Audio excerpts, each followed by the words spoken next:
लेकिन अविनाश सर, आपसे शुरू करना चाहें उससे पहले एक दुखद घटना जो हुई है और वो हम लोगों के लिए बड़ी अफसोसजनक है कि इस पैनल का सबसे महत्वपूर्ण हिस्सा सभी पैनल एनालिस्ट हैं और अंशुल जी के फादर जी का निधन हुआ और इस वजह से वो हमारे साथ नहीं है और हम सब मतलब उनके इस गम में शरीक हैं।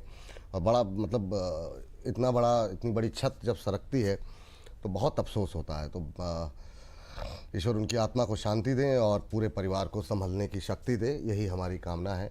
और जल्द से जल्द जो है सब लोग इस दुख से निकलें। हालांकि कुछ चीज़ों की भरपाई कभी जीवन भर होती नहीं है, लेकिन फिर भी हमारी तरफ से पूरी संवेदनाएं हैं पूरे अंशुल सर के परिवार के लिए। लेकिन चलिए आगे बढ़ते हैं और अपने कर्म को आगे बढ़ाते हैं। और अविनाश सर, आपकी टिप्पणी जानना चाहेंगे। सबसे पहले आपका रिएक्शन बाजार को लेकर के, ये जो कुछ हुआ वीकेंड पे सर, और बुधवार को जिस तरीके से सिचुएशन मतलब बुधवार से ही लगने लगा था कि अब डर फिर से आ गया है, आपकी टिप्पणी क्या रहेगी सर इस तमाम घटनाक्रम पे? गुड मॉर्निंग विपुल। देखो, मुझे लगता है कि बाजार में अभी वापस थोड़ा सा अनसर्टेनिटी का फेज चालू होगा, लेकिन सबसे अच्छी बात जो नतीजे अभी तक आए हैं वो मोटा मोटी काफी अच्छे हैं। मेरे ख्याल से मार्केट्स क्वार्टरली नंबर्स पे फोकस करेगा। आज भी काफी बड़ी और छोटी कंपनीज के नतीजे आने वाले हैं और जिस प्रकार से रिजल्ट सीजन चलेगा, मेरे ख्याल से देखिए स्टॉक स्पेसिफिक एक्टिविटी आपको ज्यादा दिखने को मिलेगी। और रही बात मार्केट के ऊपर, तो देखिए जब तक 24,000 का लेवल प्रिजर्व्ड है तब तक सब कुछ ठीक है। अगर 24,000 के नीचे मार्केट जाता है और मान के चलिए कि 2-3 दिनों में और थोड़ा जियोपॉलिटिकल सिचुएशन खराब होता है, तो हो सकता है कि इंडेक्स में आपको बिकवाली देखने को मिले। बट मोटा मोटी मुझे लग रहा है कि ये मेरे ख्याल से ज्यादा लंबा चलेगा नहीं। ऐसा नहीं लगता है कि कोई बड़ी लंबी वॉर होगी और कहीं ना कहीं आई मीन डिस्कशन टेबल पे होगा और मुझे लगता है शायद 8-10 दिनों में ये सारा कुछ निपट जाएगा। तो कहीं ना कहीं मार्केट डेफिनेटली, अगर मीडियम टू लॉन्ग टर्म का नजरिया आप कहते हो, तो मुझे लगता है कि नंबर्स अगर अच्छे आते हैं तो मार्केट में डेफिनेटली आपको अच्छी स्टॉक स्पेसिफिक मूवमेंट देखने को मिलेगी। जियोपॉलिटिकल सिचुएशन इतना भी खराब नहीं हो गया जिससे कि बाजार में एक ऑल राउंड सेलिंग आ सकती है। तो निवेश करने के मौके हैं, उनको जरा क्लोजली वॉच करें, यही राय रही। सर, लेकिन समस्या वही आ गई कि मतलब अब मार्च से तो हम लोग यही उम्मीद कर रहे हैं कि ज़्यादा लंबा नहीं खींचेगा, जल्दी चीज़ें सुधरेंगी, पर वो हर 15-20 दिन बाद जब लगता है कि चीज़ें सुधर रही हैं, एक नया कुछ इवेंट आ जाता है। रजत सर, आप कैसे देख रहे हैं सर ये जो बीच बीच में मामला निकल के आ रहा है और ये जो अब नया डेवलपमेंट हुआ है जिसमें एक बार फिर से दोनों तरफ से वाक युद्ध तो चल ही रहा था और अब जो है फिर से अटैक वगैरह की जो, क्या ईरान की तरफ से भी अभी रिटेलिएशन तेज होगा और कहा जा रहा है कि रशिया की तरफ से सपोर्ट मिलेगा और वो इंटेलिजेंस शेयरिंग हो रही है, बहुत सारी अपडेट्स निकल करके आ रही हैं अलग अलग जगहों पर, गल्फ कंट्रीज़ को लेकर के कई जगहों पर बातें निकल के आ रही हैं। आपकी टिप्पणी क्या है, आपकी इन्फॉर्मेशन क्या है और ये मामला जल्दी शांत होगा या अभी और एक्सटेंड होगा? सर, सबसे पहले आपको, बाला मैम को, अविनाश सर को, बोनस परिवार के सभी सदस्यों को नमस्कार। और सर देखिए, क्लियर केस एक चीज हमें समझनी होगी और ये बात हम जब लास्ट वेडनेसडे जुड़े थे तब से ये बात कह रहे हैं। पहले के सिनेरियो में अभी के सिनेरियो में थोड़ा सा चेंज आ चुका है और इसके पीछे का कारण आप देखें कि इतना आपने सारा पेप्ड अप मूवमेंट देख लिया, क्रूड 80-82 के ऊपर कहीं ना कहीं मेंटेन नहीं कर पा रहा है। जैसे ही थोड़ी सी सिचुएशन रिलैक्स होगी, क्रूड वापस अपना निचले जो लेवल्स हैं उधर आपको मूवमेंट करता हुआ दिखेगा। और उसके पीछे का कारण आप देखें, सऊदी अरेबिया जिस तरीके से अगस्त में डिस्काउंटेड प्राइस में अपना क्रूड लेकर आ रहा है, यूएई की तरफ से भी अब धीरे धीरे बातें ये चल रही हैं और कहीं ना कहीं बहुत टाइम का एक सिचुएशन बनती हुई दिख रही है जहां से क्रूड सप्लाई नहीं होता हुआ दिख रहा है। जो फ्लुएंसी से हम देखते थे उसके ऑल्टरनेट रूट्स भी बनते जा रहे हैं। और आप देखिए, इंडिया के लिए जैसे कि बोल रहे हैं, हमारे यूएई का पाइपलाइन जो है वो बहुत हद तक कंप्लीट हो गया है। मैं ये सारी बातें क्यों कह रहा हूँ, क्योंकि yes, it is important. Jio politics में प्रॉब्लम होती है, इम्पोर्टेंट होती है वो चीज, but market has started off living with it. और बहुत हद तक आप देखें, जिस तरीके से इतने साल हो गए रशिया यूक्रेन चलते हुए, वैसे ही कोई सिचुएशन, क्योंकि ऑल्टरनेट हर चीज का होता है, ऐसी बात नहीं है ऑल्टरनेट्स नहीं होते। और हमने जब आज सुबह भी जुड़े थे एक प्लेटफॉर्म पे, तो यही बात कही थी, लोअर लेवल से आपको एक रिकवरी आती हुई दिखेगी, back by IT index to a very great extent, और विक्स भी आपको कूल ऑफ होता हुआ दिखेगा। बहुत ज्यादा इसमें रीड करने के लिए कुछ नहीं है। ये खबर March, April, May to an extent June front page की न्यूज रही है। अब आप देखें धीरे धीरे डिस्काउंट होती जा रही है और हम अपने मैक्रो सिचुएशंस और जो हमारी खुद के डेवलपमेंट्स हैं उसकी तरफ से हम एक मूवमेंट आता हुआ देख रहे हैं।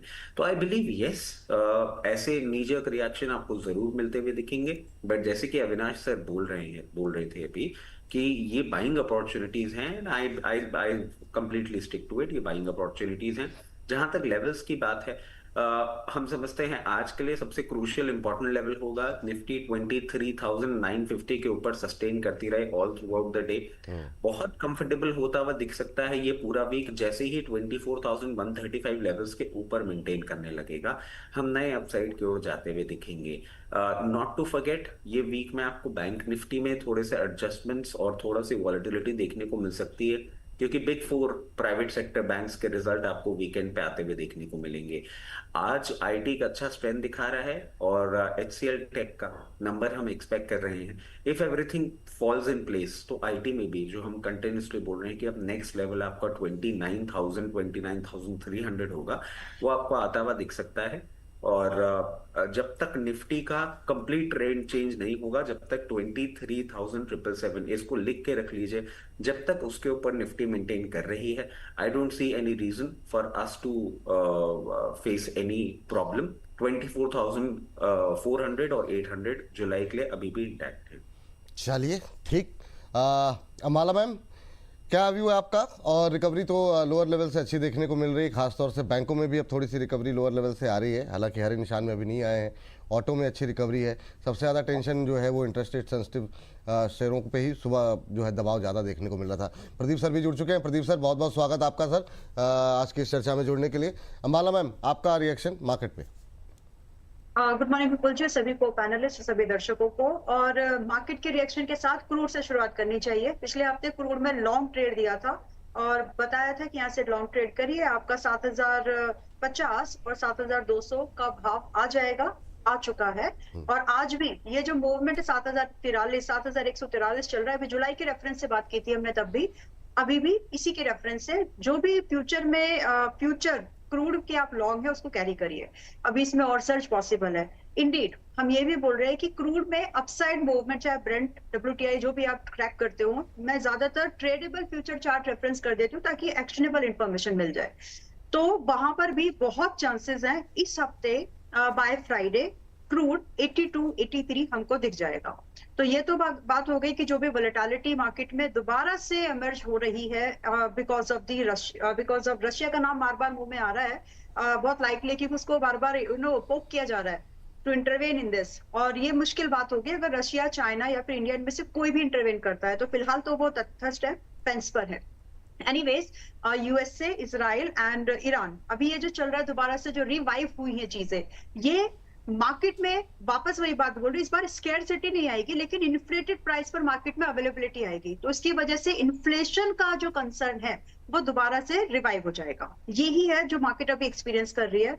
अब नंबर वाइज रही बात हमारी मार्केट की, तो 23 इस पूरे हफ्ते के लिए 23,800 is considered as a major support. अगर ये टूटता है तो आपके डाउनसाइड 1,500 पॉइंट तक हो सकती है, और जब आपका निफ्टी 24,150 के ऊपर है तो ये मजबूती की तरफ है। तो अब इंट्राडे पॉइंट ऑफ व्यू से अगर आप अभी लॉन्ग ट्रेड प्लान कर रहे हैं, कोशिश करिए या तो आज ट्रेड ना करें, क्योंकि आज भी क्लैरिटी नहीं है। 250 पॉइंट उसी रेंज में बाहर नहीं निकला है निफ्टी अभी भी। लेकिन फिर भी अगर आप ट्रेड कर रहे हैं तो जो इंट्राडे का लो बना है आपका 24,020 का, that should be your stop loss. इसके साथ लॉन्ग ट्रेड प्लान करना है तो कर ले, अदरवाइज छोड़ दीजिए।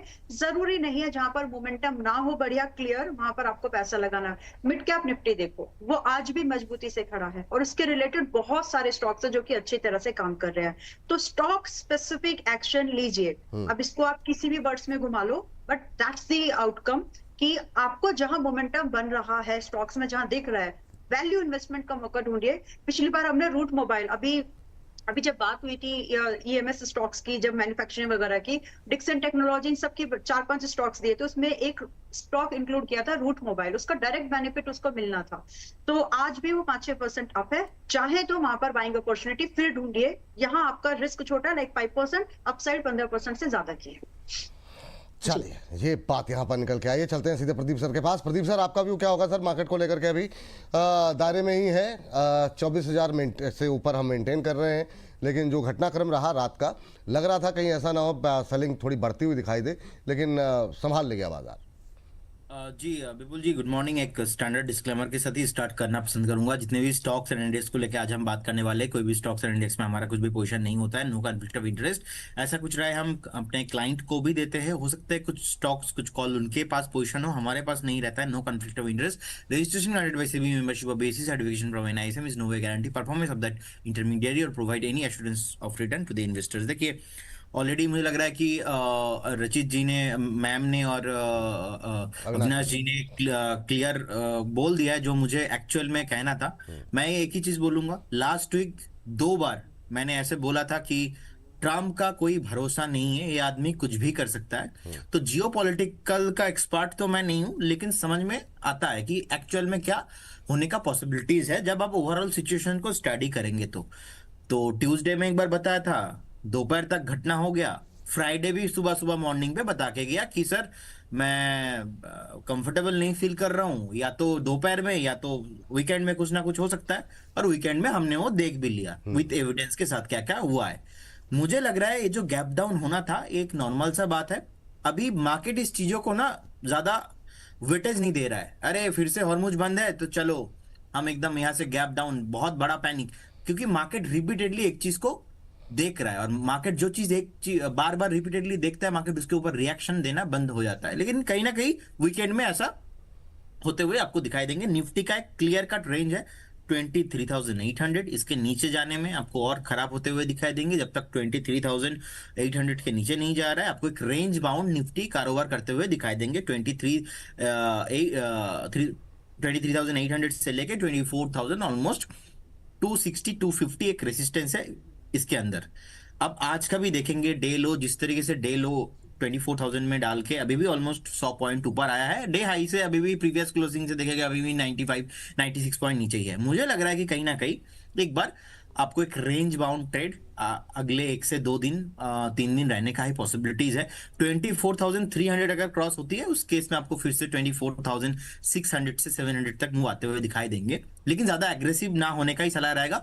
और निफ्टी बैंक का एक मेरा सुबह सुबह व्यू था कि एक बार 57,400 57,000 आने का पॉसिबिलिटीज है। अच्छा खासा नीचे आने के बाद एक शार्प रिकवरी निफ्टी बैंक पे भी देखा है। सो ज्यादा नेगेटिव मैं यहाँ से नहीं हूँ, पहले भी मैं नेगेटिव नहीं था, लेकिन इसको हम लोग इग्नोर नहीं कर सकते कि ये जो झटका बार बार दे रहा है because of the global tension, because of the middle east tension and news.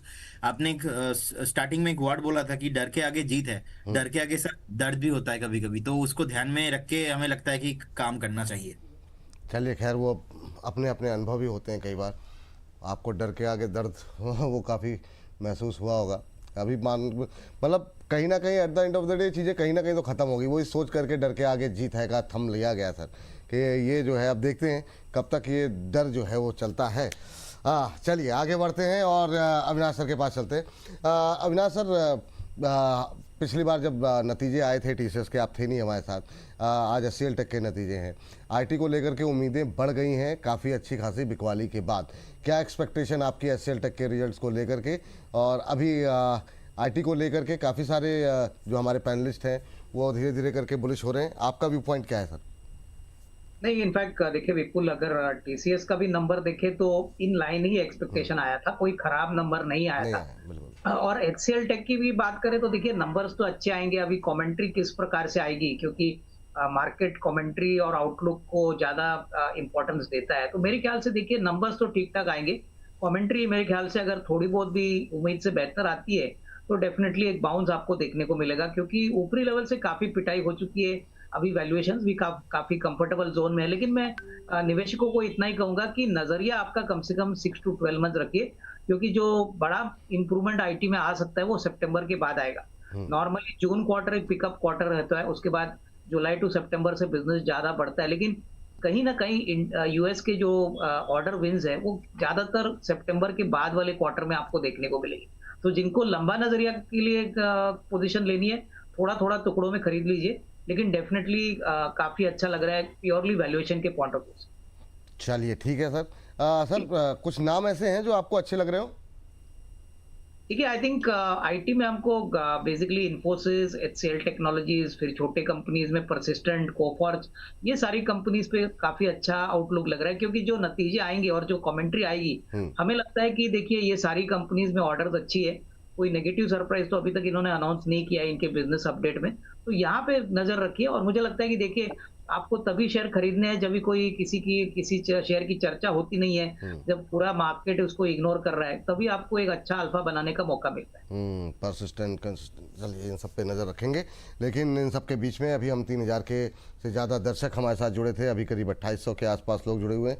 तो आप सर बैंकों को लेकर के अविनाश सर क्या व्यू अभी लिया जाए, क्योंकि दो ऐसे सेक्टर हैं जैसे आईटी है या बैंक है, इसमें जो है कच्चे तेल की जो बढ़ती हुई कीमतें थी लास्ट क्वार्टर में, उसका असर खास रहा नहीं या रहेगा नहीं। जब उसका असर पड़ेगा, जब महंगाई बढ़ेगी या फिर आरबीआई की तरफ से जब टाइटनिंग होगी, तो वो उसको लेकर के क्या हम एक्सपेक्ट करें कि Q1 के रिजल्ट्स, क्योंकि जो अपडेट्स आए हैं हमारे सामने वो अच्छे दिखाई दिए हैं। तो उन आईटी हटा दीजिए, बैंकों की बात हो रही, तो वो जो है बैंकों को लेकर के अभी व्यू है क्या सर आपका? Q1 अपडेट्स, बिजनेस अपडेट्स तो अच्छे दिखाई दिए हैं। नहीं बिल्कुल विपुल, देखिएगा दो बैंक्स के रिजल्ट आ गए हैं, सरकारी बैंक्स, एक तो इंडियन बैंक और दूसरा बैंक ऑफ महाराष्ट्र। देखिए ये दोनों बैंक्स के नंबर अगर हम देखें तो बहुत ही मजबूत नंबर आ गया डिसबर्समेंट का, उसके बाद क्रेडिट ग्रोथ का, उसके बाद एसेट क्वालिटी का। तो मुझे लगता है कि देखिए इस बार शायद सरकारी बैंक्स प्राइवेट सेक्टर बैंक्स को थोड़ा सा आउट परफॉर्म कर सकते हैं, और ये नंबर्स डेफिनेटली बहुत ही रीएश्योरिंग है, क्योंकि पहले क्वार्टर में ही बैंक ऑफ महाराष्ट्र ने करीबन 35-40% का ग्रोथ दिखाया है। अगर इंडियन बैंक की बात करें तो नंबर्स उम्मीद से बहुत बेहतर है। तो कहीं ना कहीं मुझे लगता है इवन प्राइवेट सेक्टर बैंक जो हम ट्रैक करते हैं, जैसे कि एक्सिस हो गया, आईसीआईसीआई हो गया, आईडीएफसी फर्स्ट बैंक हो गया, यहाँ पे डेफिनेटली नंबर्स अच्छे आने की उम्मीद है। और मुझे नहीं लगता है कि क्रूड के कीमतें बढ़ने से या जियोपॉलिटिकल सिचुएशन खराब होने से इनके बिजनेस पे कुछ असर आया है। जुलाई टू सितंबर एक ज्यादा पिकअप क्वार्टर माना जाता है, तो सेकंड क्वार्टर भी काफी ठीक ठाक रहेगा। तो जिनको निवेश करना है, मुझे लगता है कि बड़े बैंक्स में bank of Baroda, Canara bank और बैंक ऑफ महाराष्ट्र, यहाँ पे नजर रखिए, क्योंकि यहाँ पे भी नंबर्स अच्छे आने की उम्मीद है। चलिए ठीक है। अभी सर अगर Q1 रिजल्ट्स को ध्यान में रखते हुए कोई पोर्टफोलियो बनाएं, तो अभी आप किस सेक्टर पे ज़्यादा बुलिश दिखाई देंगे? कुछ नाम अगर लेना चाहें तो जाने से पहले। देखिए मुझे लगता है कि दो प्राइमरी बड़े सेक्टर्स हैं, जैसे एक तो हॉस्पिटल सेक्टर है और दूसरा ऑटो सेक्टर है। महिंद्रा एंड महिंद्रा हमको लगता है कि अभी भी काफी अट्रैक्टिव है, क्योंकि जून के नंबर्स रिकॉर्ड नंबर आए थे। पहला क्वार्टर काफी मजबूत आएगा, इनका इलेक्ट्रिक व्हीकल का भी जो पैसेंजर कार बिजनेस है वो भी काफी अच्छा रहा है। तो ये भी मुझे लगता है अगर कोई 6 to 12 मंथ्स का नजरिया लेता है तो 3400 का टारगेट प्राइस आपको मिलेगा। और दूसरा जो हॉस्पिटल स्टॉक हमको पसंद है वो है पार्क मेडीवर्ल्ड। ये दिल्ली बेस्ड प्लेयर है, जो राजस्थान और दिल्ली में होटल हॉस्पिटैलिटी बिजनेस चलाता है।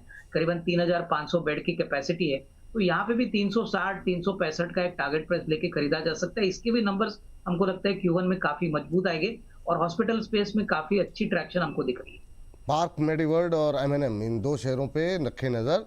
कम से कम मीडियम टर्म का एक व्यू बना लें 1-2 क्वार्टर का, तो फिर आपको अच्छे लेवल्स देखने को मिल सकते हैं। ये सर का मानना है। Q1 रिजल्ट्स अच्छे रह सकते हैं पार्क मेडीवर्ल्ड के, और अच्छा मोमेंटम आज भी देखने को मिल रहा है। चला है ये शेयर और बीते कुछ हफ्तों के अंदर अच्छा मोमेंटम बना है।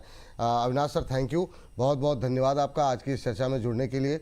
और सारी बातचीत करनी थी लेकिन समय थोड़ा कम था। कोई डिस्क्लोजर आपकी तरफ से सर? नहीं विपुल, जो भी स्टॉक्स आज हमने आपके शो पे बताया, हो सकता है हमारे क्लाइंटों को भी हमने यही शेयर बताया, पर्सनल लेवल पे कोई पोजीशन नहीं। बहुत बहुत शुक्रिया, बहुत बहुत धन्यवाद आपका आज की इस चर्चा में जुड़ने के लिए, अपनी टिप्पणी देने के लिए बहुत बहुत धन्यवाद आपका।